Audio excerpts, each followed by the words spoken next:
Just pour the coffee, little girl, and shut your mouth. The men are talking. The voice was a gravelly sneer, thick with unearned authority and cheap cologne, a sound that didn't belong among the gentle clinking of ceramic and the smell of roasted espresso beans. The crowd in the Arbor Cafe flinched. A few regulars, buried in their laptops and newspapers, looked up with annoyance that quickly curdled into fear. Most just sank deeper into their seats, their silence a form of complicity.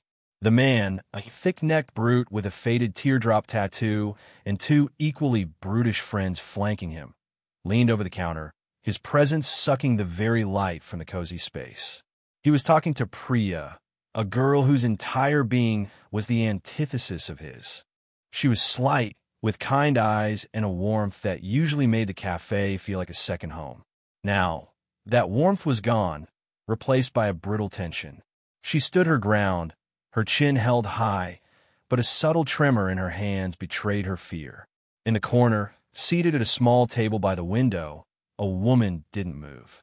She didn't look up from her book, a worn paperback on ancient philosophy. She didn't flinch. Her stillness was an island of calm in the churning sea of anxiety that had flooded the room. To the sneering man, to his cronies, to everyone else in the cafe, she was invisible, just another customer. Her appearance was deliberately unremarkable. Faded jeans, a simple gray t-shirt, hair pulled back in a simple, functional ponytail. She looked like a graduate student, maybe a tourist taking a break from sightseeing.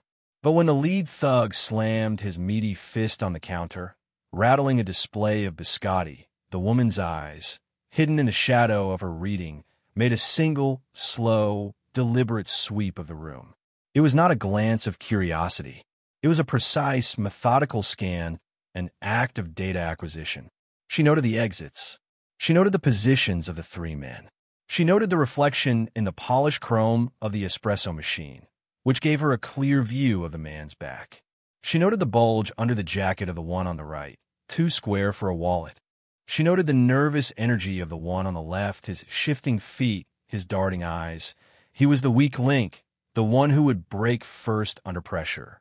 She took a slow, measured sip of her black coffee, the ceramic mug held in a steady, practiced grip. There was no tremor, no rush of adrenaline, only a profound and unnerving quiet. The general would have seen it. He would have recognized the posture, the relaxed readiness that can only be forged in the crucible of 100 unseen conflicts. He would have seen the legacy of discipline in the straightness of her spine, the quiet competence in the utter stillness of her hands. But the general was not here. There was only the thug, the terrified girl, and the silent observer in the corner. If you believe true strength is found in silence, type quiet professional below. The thug, whose name was Rico, was enjoying the performance. He thrived on this kind of low-grade terror, the currency of bullies and cowards. It was his stage, and the frightened patrons were his captive audience. He puffed out his chest and continued his tirade, his voice dripping with condescending poison. "What's the matter? Cat got your tongue? I asked for 3 coffees and whatever pastries we want. On the house. A donation, you see, to the local Businessmen's Association." He grinned, revealing a row of yellowed teeth. His friends chuckled, a low, guttural sound. Priya, refusing to be broken, found her voice, though it was thin and strained. "I can't do that, sir. You have to pay." It's the policy." Rico's grin vanished, replaced by a mask of theatrical disbelief. He turned to his friends. "Did you hear that? Policy. This little slip of a thing is lecturing me about policy." He leaned in close, his foul breath washing over her. "Let me explain a different policy to you. The policy of respect. You respect us, and we don't have to redecorate this lovely little place." He gestured vaguely with his thumb, and the threat hung in the air, thick and suffocating. The other patrons shrank further into themselves. One man, who had initially looked like he might intervene, now stared intently at his phone screen, his face a mask of determined non-involvement. A young couple hastily gathered their things, throwing a few crumpled bills on the table and scurrying out the door, their eyes fixed on the floor. Their departure only amplified the isolation Priya felt. leaving her alone at the mercy of these predators. But she wasn't truly alone. In the corner, the woman in gray had subtly shifted her position. Her book now lay flat on the table, a makeshift paperweight holding her place. Her left hand rested on the table, palm down, fingers slightly curled. Her right hand remained on her coffee mug, a point of placid normalcy in a scene spiraling into chaos. She was a study in potential energy, a coiled spring hidden within a shell of absolute tranquility. Her focus was not on the words, not on the threats, but on the spaces between the men. She was calculating trajectories, estimating reaction times, mapping out a sequence of events with the cold, dispassionate precision of a mathematician solving an equation. She had already decided on the primary, secondary, and tertiary targets. She had identified the optimal points of impact for maximum effect with minimal effort. The brachial plexus, the peroneal nerve, the floating ribs. It was a language of anatomy and force, a silent conversation she was having with the unfolding violence. Rico, oblivious, saw only a terrified girl in a room full of sheep. His arrogance was a blinder, preventing him from seeing the one true threat in the room. He mistook silence for weakness, stillness for fear. It was a fatal assumption, an error in judgment that had been made by far more dangerous men in far more dangerous places. And the consequences of that error were about to be delivered, not with a shout, but with a whisper of movement in the deafening silence of a sunlit cafe. The final, irrevocable line was crossed not with a word, but with a touch. Rico, tired of the game, reached out and shoved Priya hard against the pastry display behind her. It wasn't a violent blow, but it was deeply contemptuous, an act of casual degradation meant to shatter what little composure she had left. The glass case rattled, a macaron tower trembled, and a collective, silent gasp went through the room. Priya stumbled, her eyes welling with tears of shock and humiliation. For the woman in the corner, that was the signal. The equation was now solved. The period of observation and assessment was over. The time for action had arrived. The book on the table closed with a soft, definitive thud, the sound barely audible, but carrying the weight of a judge's gavel. The chair slid back from the table without a single scrape, its legs lifting from the floor in a motion of practiced silence. She rose, and in that simple act of standing, everything about her changed. The unassuming student vanished, and something else took her place. Her shoulders settled, her center of gravity dropped, and her posture became one of perfect, balanced lethality. She was no longer a person in a room. She was a fulcrum around which the room was about to pivot. She began to move toward the counter, her steps measured, unhurried, yet consuming the distance with an unnerving efficiency. She didn't stomp or charge. She flowed through the space, a phantom of gray against the cafe's warm wood tones. Rico and his men finally noticed her. Their attention, once laser-focused on Priya, now shifted to this new variable. Rico's face twisted into a smirk of disbelief. He saw a woman, smaller than him, with no weapon, walking toward three armed men. His brain, wired for simple dominance displays, processed this as an absurdity.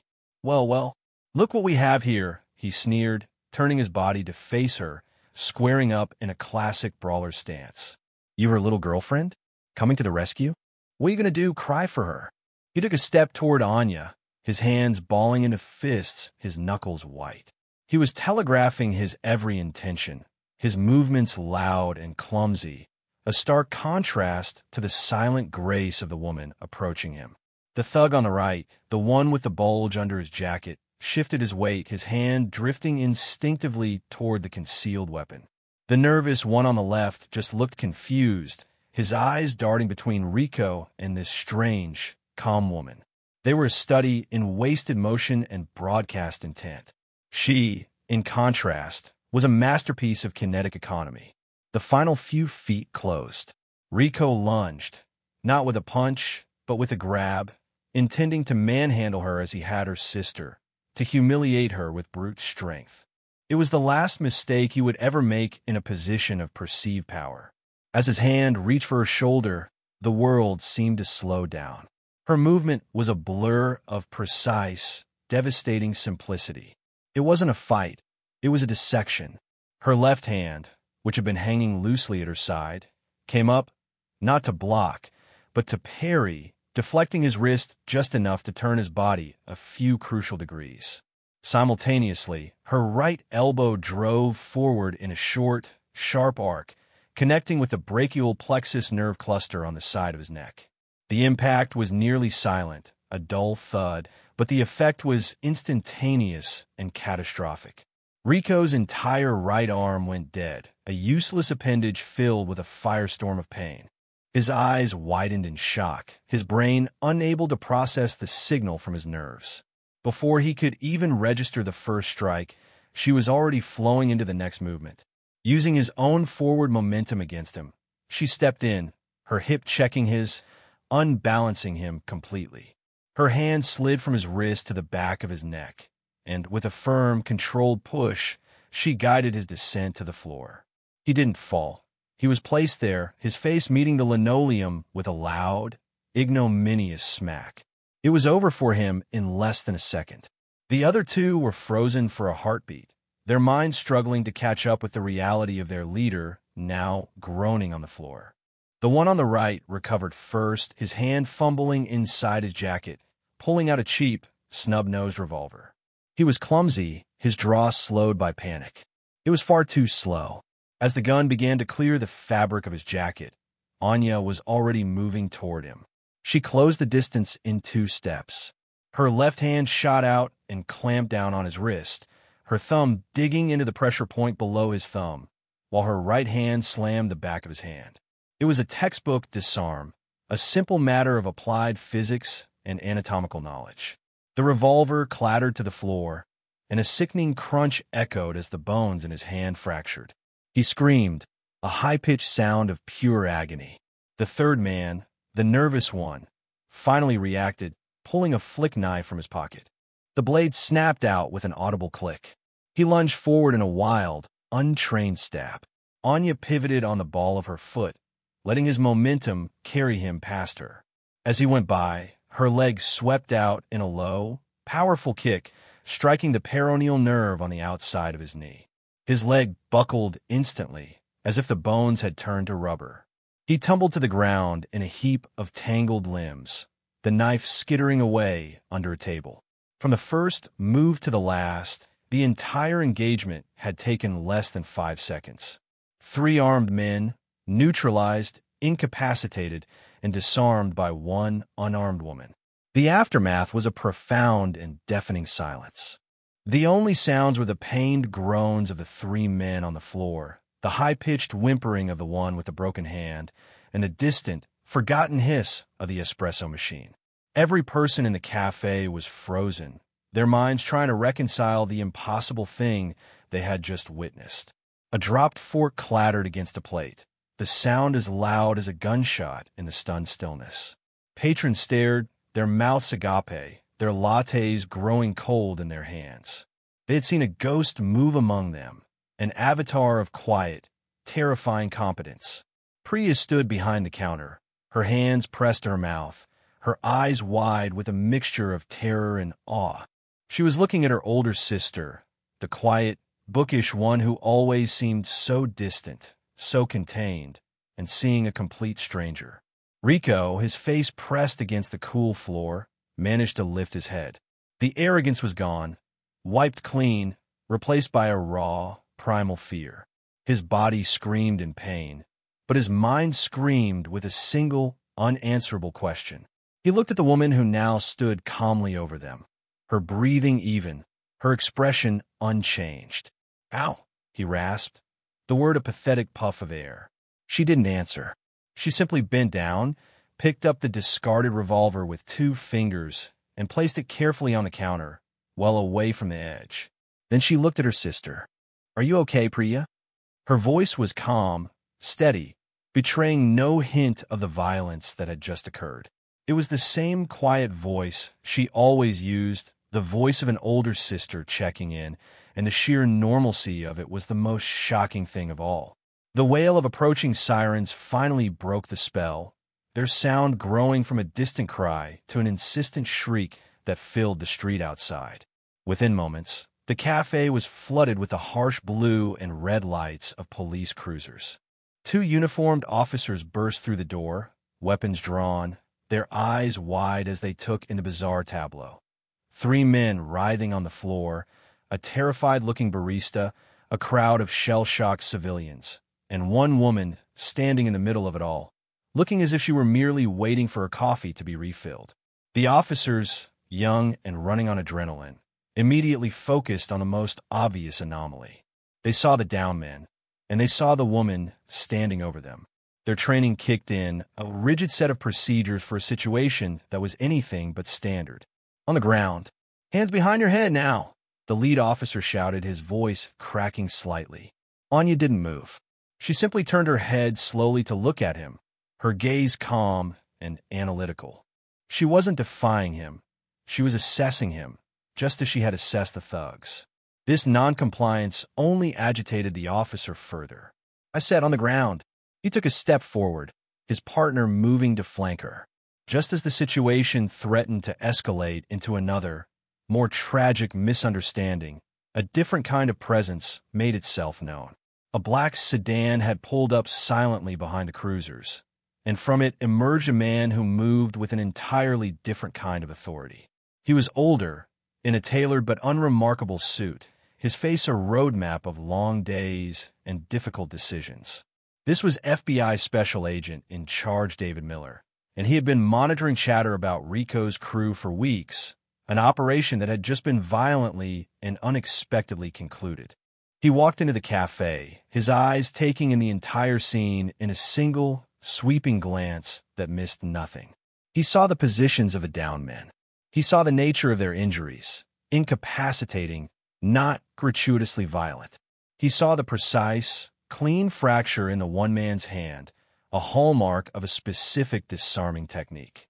He saw the knife and the gun secured on the counter. And then he saw the woman. He didn't see a suspect. He saw a professional. He saw the perfect center of balance in her stance, the way she stood at ease but remained completely aware of everyone in the room. He saw the absence of a post-adrenaline tremor that would cripple an ordinary person.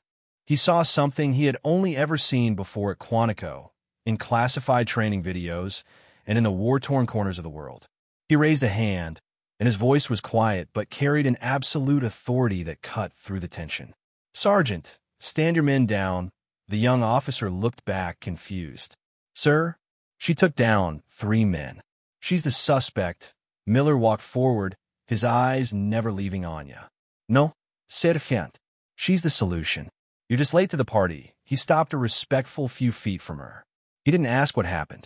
He already knew, in the way a master carpenter knows the work of another master just by looking at the joints. He asked a simple, direct question. Ma'am, would you mind identifying yourself? Anya met his gaze.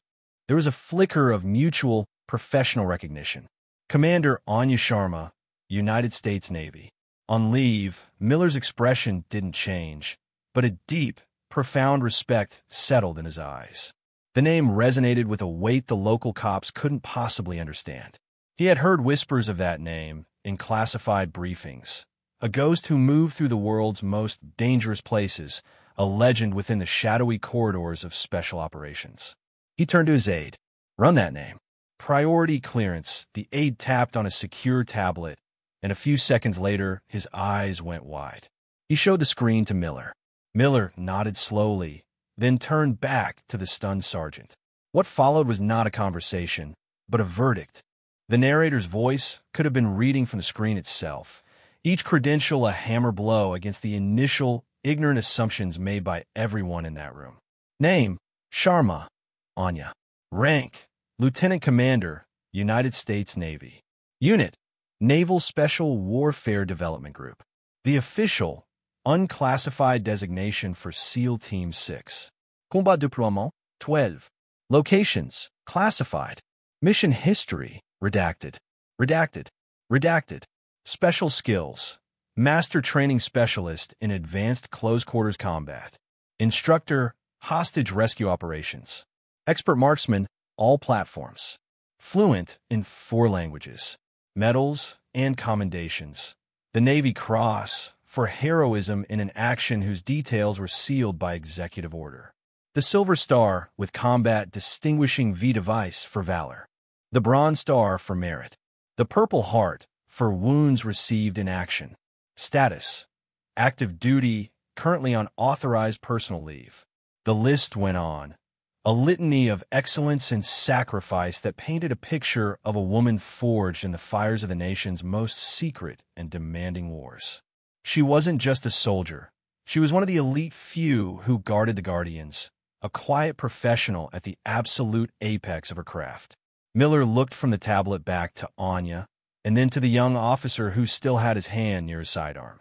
The agent's voice was low, but each word was sharp, a piece of ice chipping away at the officer's bravado. "Sergeant, I want you to look at this woman. I mean, really look. You are in the presence of a national asset. The men on the floor are part of a violent robbery crew we've been tracking for 6 months. They have a history of aggravated assault and are suspects in 2 homicides. Commander Sharma didn't start a fight here. She concluded a threat. She neutralized 3 armed felons in under 5 seconds, without a weapon, and with a degree of precision that your entire SWAT team would struggle to replicate. She did it while protecting 17 civilians and sustaining 0 collateral damage." He paused, letting the weight of his words sink in.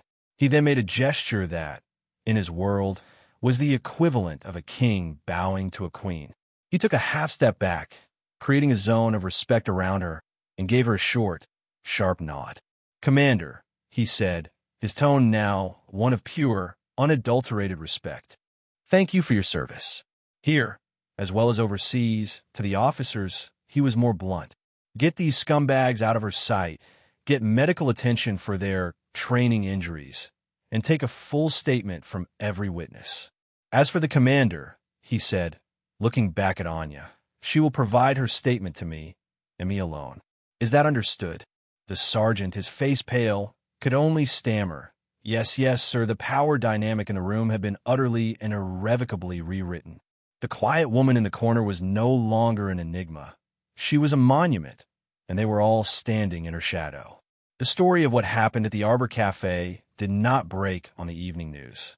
There were no official press releases, no public commendations. Such things were not Anya Sharma's world.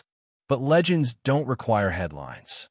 They travel on whispers, spreading like wildfire through the unseen networks that bind communities together. It started with the 2 young officers. Back at the precinct, over burnt coffee in the break room, they recounted the tale to their colleagues, their voices hushed with a reverence that bordered on fear. They described the impossible speed, the clinical precision, the absolute calm of the woman who had dismantled 3 violent criminals as if she were folding laundry. They spoke of the FBI SAC, a man known for his iron composure, speaking to her with a deference usually reserved for federal judges and visiting senators.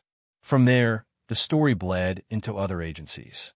Agent Miller, in his debrief, referred to the event as a non-sanctioned textbook execution of threat neutralization protocols by a Tier 1 asset. The phrase, stripped of its jargon, meant one thing: a master was at work. That sanitized version was what went into the official report. The unofficial version, told over beers between off-duty agents, was far more mythic. She became the Arbor Angel, a quiet guardian who had appeared out of nowhere to deliver a swift, brutal, and righteous judgment. The patrons of the cafe, once they had recovered from their shock, told their own versions. They spoke of the terrifying silence before the storm, of the blur of gray, of the almost supernatural grace of her movements. The story became a piece of local folklore, a cautionary tale for any would-be tough guys who thought a quiet cafe was a soft target. And what of Rico and his crew? Their legend died that day, lying on a hospital gurney, his arm in a sling and his pride in tatters. Rico was interrogated by a pair of city detectives. The swagger was gone, replaced by a sullen, defeated silence. He finally looked up at the older detective and asked the question that had been burning in his mind. Who the hell was she? The detective, who had heard the story from the arresting officers, leaned back in his chair and allowed himself a small, cold smile. She was a librarian on vacation. He said, the lie more humiliating than the truth. You and your boys got your asses handed to you by a bookworm. How's that going to play down at the state pen? Rico's face fell. The physical pain of his injuries was nothing compared to the complete evisceration of his identity. His power had been built on a foundation of fear and intimidation, and that foundation had been shattered by a single 5-second encounter. He was no longer a predator. He was a punchline. His true punishment wasn't the inevitable prison sentence. It was the story that would follow him forever, the whisper that he was the tough guy who got broken by a quiet girl in a coffee shop. Amidst all this burgeoning myth-making, the subject of the legend remained utterly unmoved. Anya's only concern was Priya. After giving a concise, factual statement to Agent Miller, a statement devoid of emotion or embellishment, she took her sister home. She sat with her on the couch, wrapped a blanket around her shoulders, and made her a cup of tea, her movements as calm and methodical as they had been in the cafe. Priya finally found her voice, asking the same question as Rico, but with a different meaning. Anya, who are you? Anya looked at her sister, and for the first time, a hint of something other than calm flickered in her eyes. Not emotion, but a deep, abiding weariness. I'm your sister, she said simply. They were threat. I removed the threat. That's all it was. She wouldn't offer more. She wouldn't speak of the years of brutal training, of the friends she had lost, of the things she had seen and done in the dark places of the world. Her competence was not a source of pride. It was a burden she carried, a set of skills she prayed she would never have to use in a place like this, in front of the one person she had always tried to shield from that part of her life. The cafe owner, a kind, elderly man named Mr. Chun, tried to thank her. He found her the next day, sitting in the same corner spot, reading the same book. He told her she and her sister would never have to pay for anything in his cafe ever again.